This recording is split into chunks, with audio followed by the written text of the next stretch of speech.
Good morning. I'm your instructor, Dr. Starr, and I will be your tour guide. This class is called Industrial Technology 198W.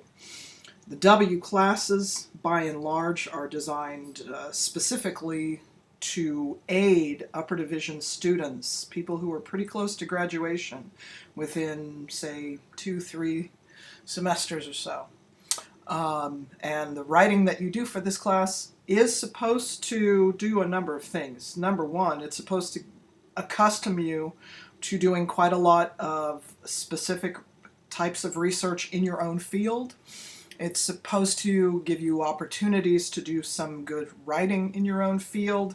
It's basically kind of a professional development class. But here's what's funny about it.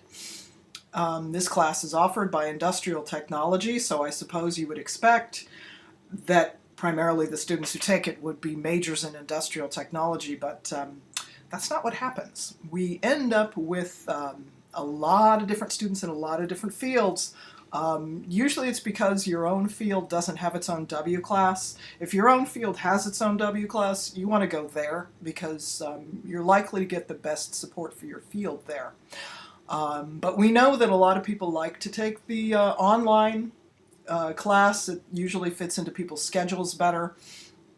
If you are not a person accustomed to taking online classes, I have tips how to make sure that your computer is on course, how to make sure that you manage the time. One of the most difficult things for many, many students is remembering that you need to set aside somewhere in the neighborhood of 9 hours every single week just for this class, just to do the reading, just to do the homework assignments.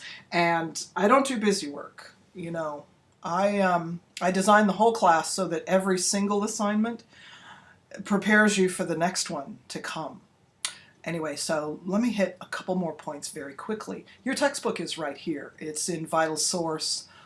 When you open this field, you have something like 10 days, I think, to buy the book. You get it free for 10 days, and then you pay for the electronic version that's right inside your course very conveniently.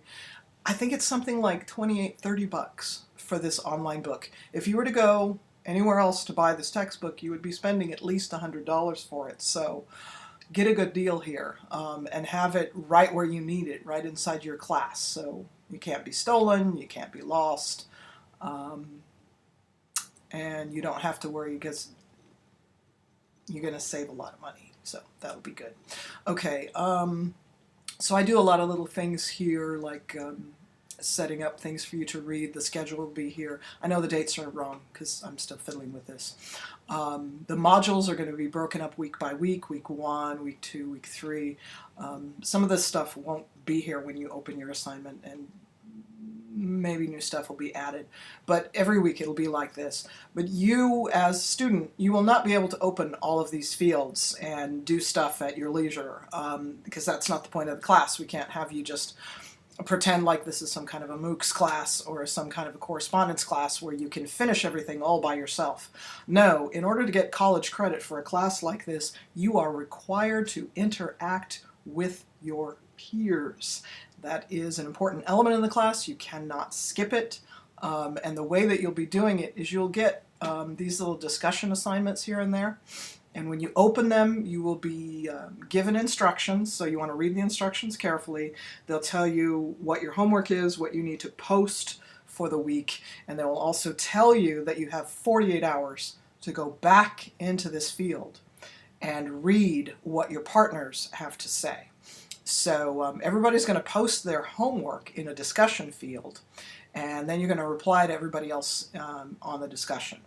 Now, let me tell you what I mean by everybody else. You're going to be in a group of 5. For some of you, that means, hey, maybe it's 5 ag business majors, because students in agriculture like to take this class, so I tend to get a lot of them and lump them together. And other groups tend to be made up of people like the guy who does computer graphics and the other guy who's a theater major. Sometimes I have to kind of knit you together because it's rare that it's really rare that arts and humanities students choose to take a technical writing class and choose to take a class that's online. It just doesn't always work with their learning styles and interests. But if you're here, welcome, and we'll make you as comfortable as we can.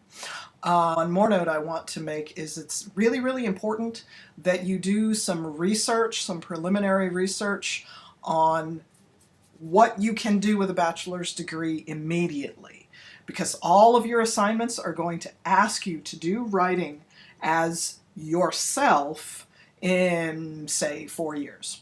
Let's say a couple of years after you graduate. What job qualifications will you have? What will your major be in? What can you do with that kind of a major? You're going to pick a role for yourself. You're going to be part of an organization, so your group might be like, I don't know, Fresno County Mental Health or something. I'll try to get something nicer than that, but you'll have an organization that you're working in, so all of your work is going to be directed to an audience, and that is going to help you tremendously if you think all of the times that you are writing